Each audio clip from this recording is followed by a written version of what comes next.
فرما رہے تھے، جس پر اللہ پاک نے بھی انعام فرمایا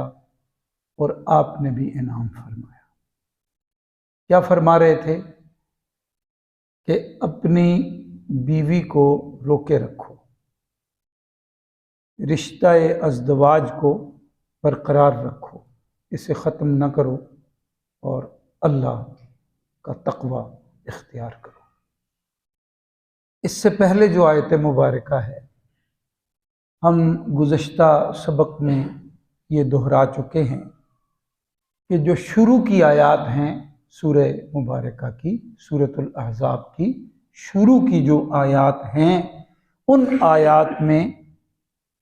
اسی بات کا تذکرہ ہے، اور وہ آیات پہلے رکوع کی، پھر بیچ میں 2 رکوعات آئے،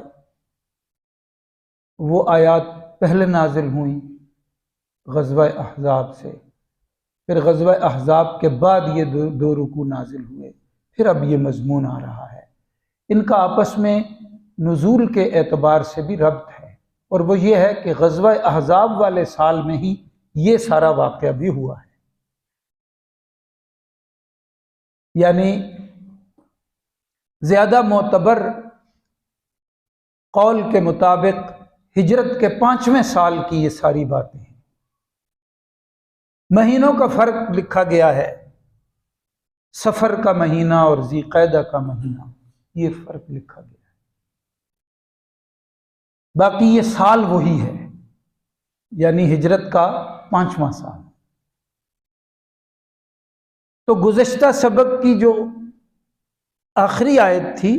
اس میں یہی ذکر تھا نا، کہ جس بارے میں اللہ پاک فیصلہ فرما دیں اور رسول کریم صلی اللہ علیہ وسلم وہ فیصلہ سنا دیں، پھر کوئی مسلمان یہ جسارت کرے کہ اس میں گنجائش نکالے، تو ایسا جو کرے گا وہ پکا اور کھلا گمراہ ہے۔ تو ہم نے یہ بات گزشتہ سبق میں دہرائی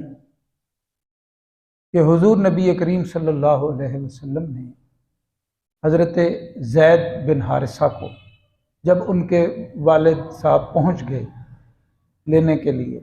حضور پاک علیہ السلام نے اجازت مرحمت فرما دی، تو حضرت زید نے جانے سے انکار کر دیا کہ میں سب کی جدائی سہ سکتا ہوں، سب سے دور رہ سکتا ہوں، لیکن میری نگاہیں حضور علیہ الصلوۃ والسلام کے رخ زیبا کے نظارے سے محروم ہو جائیں، یہ میرے لیے ناقابل برداشت ہوگا، اس لیے میں اس در سے کہیں نہیں جا سکتا۔ تو حضور علیہ الصلوۃ والسلام نے محبت کا اظہار فرمایا، اور یہاں تک آتا ہے کہ اپنی آغوش میں لے لیا حضرت زید کو، اور کعبہ شریف کے سامنے یہ اعلان کیا تھا کہ اب یہ زید میرا بیٹا ہے۔ اس وقت یہ معاشرے میں رواج تھا کہ منہ بولا بیٹا کسی کو بنا لیا جائے تو اسے ایسے سمجھا جاتا تھا جیسے سگا بیٹا ہوتا ہے۔ پھر یہی محبت تھی کہ حضور نبی اکرم صلی اللہ علیہ وسلم نے جب حضرت زید بڑے ہو گئے تو ان کا نکاح اپنی فرسٹ کزن سے حضرت زینب سے کیا، پھوپھی ذات سے، اور جب یہ رشتہ طے فرما رہے تھے تو حضرت زینب بھی ذہنی طور پہ تیار نہیں تھی رضی اللہ عنہا، اور ان کے بھائی بھی اس بات کے لیے آمادہ نہیں تھے، لیکن چونکہ رسول کریم صلی اللہ علیہ وسلم نے یہ اظہار فرما دیا تھا تو انہوں نے اس پر سر تسلیم خم کر دیا تھا۔ بعد میں یہ تھا کہ ان کی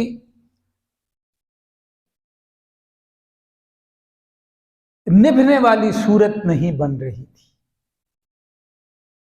نباہ نہیں ہو رہا تھا، اور وجہ یہی بتائی گئی تھی کہ چونکہ حضرت زید تو تھے اچھے خاندان سے، عرب کے اچھے قبیلے سے تھے،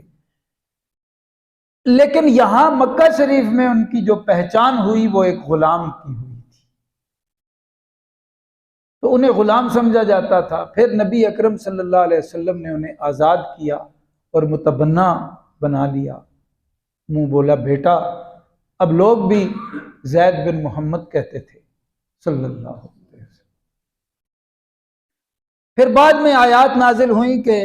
کہنے سے بیٹا نہیں ہوتا، ایسا کوئی حکم نہیں ہے۔ پھر اس کے بعد انہیں زید بن حارثہ کہنا شروع کر دیا۔ تو مفسرین کرام فرماتے ہیں بڑی وجہ یہی ہو سکتی ہے کہ ان کا نباہ نہ ہو سکا۔ تو حضرت زید رسول کریم صلی اللہ علیہ وسلم کی خدمت میں آتے تھے اور عرض کرتے تھے یا رسول اللہ صلی اللہ علیہ وسلم، جو ازدواجی زندگی ہوتی ہے وہ ہماری نہیں بن رہی، اور میں آپ سے اجازت چاہتا ہوں کہ آپ نے خود ہی فرمایا تھا کہ اگر نباہ نہ ہو سکے تو بجائے اس کے کہ کسی بگاڑ میں مبتلا ہوں، دوستانہ ماحول کے اندر جدائی کا راستہ اختیار کر لیا جائے۔ رفاقتیں کبھی زنجیر پا نہیں ہوتی، نہ چل سکو تو بچھڑ جاؤ دوستوں کی طرح۔ کوئی بگاڑ پیدا کر کے نہیں، اچھے ماحول میں نہیں بن رہا تو گنجائش رکھی گئی ہے۔ تو حضور علیہ السلام بار بار فرماتے تھے نہیں رک جاؤ، بس اللہ کا تقوی اختیار کرو۔ اس کا ذکر اس آیت میں آ گیا۔ پہلی آیت میں جو ان کا نکاح ہوا اس کا ذکر ہے کہ وہ انہوں نے اچھا کام کیا ہے، کہ جب حضور علیہ السلام نے فرما دیا تو انہیں کرنا چاہیے تھا، انہوں نے کیا۔ اس آیت میں آ رہا ہے کہ اب بار بار حضرت زید حاضر ہوتے تھے تو آپ فرماتے تھے امسک علیک زوجک واتق اللہ۔ پھر حضور علیہ السلام نے بھی محسوس کیا کہ ان کا نباہ دکھائی نہیں دیتا، تو اب چونکہ میرے کہنے پہ یہ میری پھوپھی زاد ہے، عالی نسب ہے، تو انہوں نے خاموشی اختیار کی تھی۔ اب اگر طلاق کا معاملہ ہوتا ہے تو یہ ایک بڑا دھبا لگ جائے گا، تو اس میں پھر کیا کیا جائے؟ تو آپ کے دل میں یہ بات آئی کہ اگر ایسی صورت پیدا ہو جاتی ہے تو ازالے کے طور پہ میں نکاح کر لوں۔ اب یہ جو دل میں بات آئی ہے، نبی علیہ السلام کے دل میں جو بات آتی ہے وہ بھی من جانب اللہ ہوتی، کوئی عام ہستی تو نہیں تھی۔ آپ نے یہ کوشش فرمائی، بار بار حضرت زید سے فرمایا امسک علیک زوجک واتق اللہ، چاہتے یہ تھے کہ ان کا نباہ رہے، لیکن بار بار جب احادیث مبارکہ میں آتا ہے حضرت زید حاضر ہوتے تھے اور حالات بتاتے تھے تو پھر آپ کے دل میں یہ بات پیدا ہو۔ لیکن آپ نے یہ سوچا کہ یہ تو میرا متبنہ بیٹا ہے، بیٹے کو تو پورے ماحول میں سگا بیٹا سمجھا جاتا ہے، منہ بولے کو، پھر اس کی بیوی، پھر اس سے نکاح، یہ تو ایک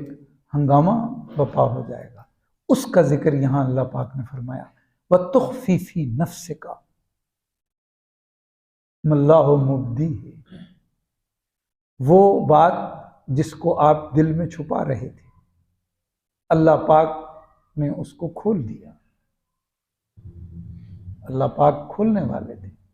وَتَخْشَى النَّاسَ، اور آپ کو لوگوں کا اندیشہ تھا کیونکہ ماحول ایسا تھا۔ وَاللَّهُ أَحَقُّ أَن تَخْشَاهُ، اور اللہ پاک زیادہ حقدار ہیں کہ ان سے ڈرا جائے، اللہ پاک سے۔ یعنی اس کا مطلب یہ ہے کہ جو اللہ پاک دل میں بات ڈال رہے ہیں وہ ٹھیک ہے، اور جو فیصلہ اللہ پاک سنا دیں اس کا لحاظ کیا جائے۔ ایسا تو نہیں تھا ہرگز کہ حضور علیہ السلام خدا نخواستہ حکم الہی کے بارے میں کوئی ایسا سوچتے تھے، نہیں۔ میں پہلے بھی عرض کر چکا ہوں کہ ازواج مطہرات سے جس طرح اللہ پاک خطاب فرما رہے ہیں یہ اللہ پاک کی عظمت ہے، تو اسی عظمت کو یاد رکھا جائے کہ یہاں بھی اللہ رب العالمین رسول کریم صلی اللہ علیہ وسلم سے مخاطب ہیں، تو یہ اللہ پاک کی عظمت ہے، ورنہ کون ہے جو حضور علیہ السلام سے اس طرح گفتگو کی جسارت کر سکے۔ فلما قضا زید منها وطرا زوجناکہا، پھر جب میاں بیوی کی حیثیت سے وہ رہے اور اس کے بعد انہوں نے معاملہ ختم کر دیا، یعنی طلاق کی صورت ہو گئی، جب کوئی نباہ کی صورت نہ بنی تو پھر راستہ یہی طے ہے شریعت کا کہ الگ ہو جاؤ۔ زوجناکہا، ہم نے حضرت زید کی مطلقہ کا نکاح آپ سے کر دیا۔ یہ اللہ پاک فرما رہے ہیں، یہ نکاح اللہ پاک نے پڑھایا ہے، عرش پہ نکاح ہوا ہے۔ اور حضرت زینب ام المومنین رضی اللہ تعالیٰ عنہ ازواج مطہرات میں بیٹھ کے اس بات پہ ناز کیا کرتی تھی کہ میرا نکاح اللہ رب العالمین نے عرش پہ پڑھایا، یہ اعزاز مجھے اللہ پاک نے عطا کیا ہے۔ لِكَيْ لَا يَكُونَ عَلَى الْمُؤْمِنِينَ حَرَجٌ فِي أَزْوَاجِ أَدْعِيَائِهِمْ، تاکہ ایمان والوں کے لیے کوئی رکاوٹ نہ رہے، کوئی اندیشہ نہ رہے منہ بولے بیٹوں کی بیویوں سے نکاح کرنے میں، یعنی وہ بیوہ ہو جاتی ہیں یا مطلقہ ہو جاتی ہیں۔ تو اب اگر آپ سے یہ کام ہم نہ کراتے تو یہ رسم عربوں میں ختم نہیں ہو سکتی، جب آپ سے کرا دیا ہے تو اب آپ کے اس عمل سے ہم نے عرب کی اس مضبوط رسم کو توڑ دیا ہے۔ حکمت ہے اللہ پاک۔ مفسرین کرام فرماتے ہیں کہ یہ حکمت تھی اللہ پاک کی، یہ اتنا مضبوط رواج تھا ان کے ہاں کہ اگر نبی اکرم صلی اللہ علیہ وسلم سے اللہ پاک یہ عمل نہ کرواتے، یہ نکاح نہ کرواتے، تو ان کے ہاں یہ رسم ٹوٹتی دکھائی نہیں دیتی۔ اور ایک حدیث پاک میں آتا ہے، نبی علیہ السلام نے فرمایا کہ مجھے اللہ پاک نے دنیا میں بھیجا ہی اس لیے ہے کہ میں ان رسموں کو، رواجوں کو توڑ دوں۔ اذا قضوا منہن وطرا، یعنی جب معاملہ ختم ہو چکا ہو، طلاق بھی ہو گئی ہو اور عدت بھی گزر چکی ہو، تو پھر ان سے نکاح کرنا، یہ امت منہ بولا بیٹا اس کی کوئی حیثیت نہیں، اس کی نہیں تو اس کی بیوہ یا اس کی مطلقہ کی رشتے کے حوالے سے کوئی حیثیت نہیں، وہ ایسی نہیں ہے کہ اس سے نکاح نہ ہو سکے۔ وَكَانَ أَمْرُ اللَّهِ مَفْعُولًا، اور جو بات اللہ پاک طے کر دیتے ہیں وہ ہو کے رہتی، گویا کہ یہ اللہ پاک نے طے کی ہوئی تھی پہلے سے۔ ان کا نکاح کرانا، پھر ان کی جدائی، پھر حضور سے نکاح ہونا، یہ ایک طے شدہ ترتیب تھی، جس نے ہونا تھا، یہ اللہ پاک کے ہاں طے تھا۔ وَكَانَ أَمْرُ اللَّهِ مَفْعُولًا مَا كَانَ عَلَى النَّبِيِّ مِنْ حَرَجٍ فِيمَا فَرَضَ اللَّهُ لَهُ، یہ نبی علیہ السلام کی شان کے خلاف نہیں ہے کہ وہ اس پہ عمل کریں کہ جو اللہ پاک نے ان پہ لازم کر دیا، یعنی جس کا حکم اللہ پاک نے دے دیا یہ آپ کریں، تو یہ خلاف نبوت نہیں ہے، یہ بلکہ شان نبوت ہے کہ رسم و رواج کی حیثیت کوئی نہیں، اللہ رب العالمین کے فرمان کی حیثیت۔ سنت اللہ فی الذین خلو من قبل، یہ طریقہ چلا آ رہا ہے اللہ رب العالمین کا اس سے پہلے بھی انبیاء کرام کے معاملے میں، کیونکہ ذکر النبی تو سابقہ نبیوں کے حوالے سے بھی یہی ترتیب ہے کہ لوگوں کی بات کا کوئی لحاظ نہیں، اللہ رب العالمین نے جو فیصلہ فرما دیا، جو حکم دے دیا، بس وہی چلے گا۔ وَكَانَ أَمْرُ اللَّهِ قَدَرًا مَقْدُورًا، بالکل وہ صحیح ہے، درست ہے، اس میں ہر طرح سے خیر ہے جو فیصلہ اللہ پاک فرما دے۔ مخلوق کے فیصلوں میں نقصانات ہو سکتے ہیں، لیکن خلاق عالم کا جو فیصلہ ہے اس میں کوئی نقصان نہیں۔ الذین یبلغون رسالات اللہ ویخشونہ ولا یخشون احدا الا اللہ وکفی باللہ حسیبا، وہ سب ہستیاں، وہ سب انبیاء کرام جن کے ذمے اللہ پاک کے پیغام کا پہنچانا تھا، وہ اسی سے ڈرتے تھے اور اس کے سوا کسی کا کوئی لحاظ خیال نہیں۔ جو فیصلہ فرض اللہ لازم کر دیں، کچھ ایسے ہوتے ہیں جن میں گنجائش رکھی جاتی ہے، بہت سارے امور ایسے ہیں جن میں گنجائش رکھی گئی ہے، تو جہاں اللہ پاک کی طرف سے گنجائش ہو، جیسا کہ حدیث شریف میں آتا ہے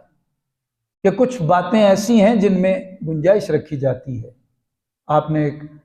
دیہاتی سے فرمایا کہ زیادہ سوال نہ کرو، گنجائش رکھی جاتی ہے، وہ الگ ہے۔ فیما فرض اللہ، جس کو اللہ پاک نے فرض کر دیا ہے، لازم کر دیا ہے،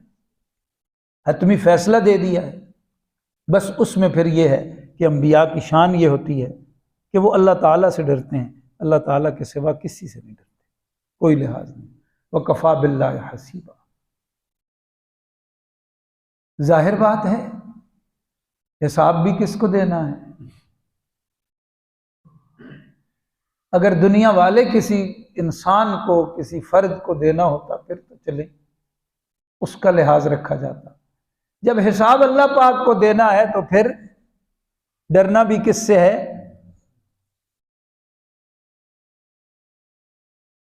اب اس کے بعد جو آیت مبارکہ آئی ہے وہ بڑی معروف آیت ہے،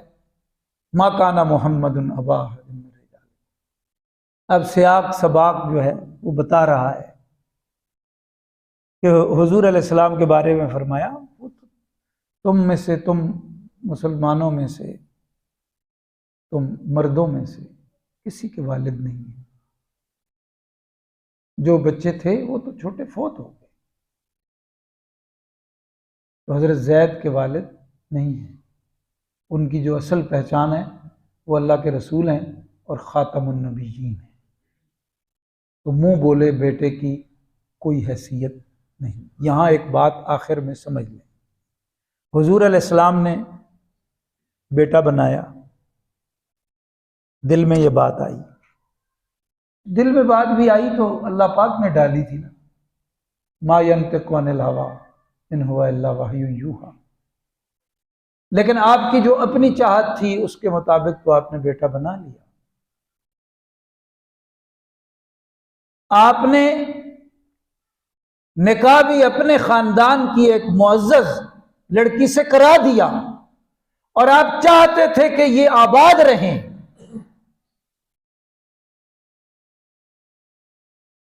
لیکن ایسا نہیں ہوگا نا۔ کیا ہوا ہے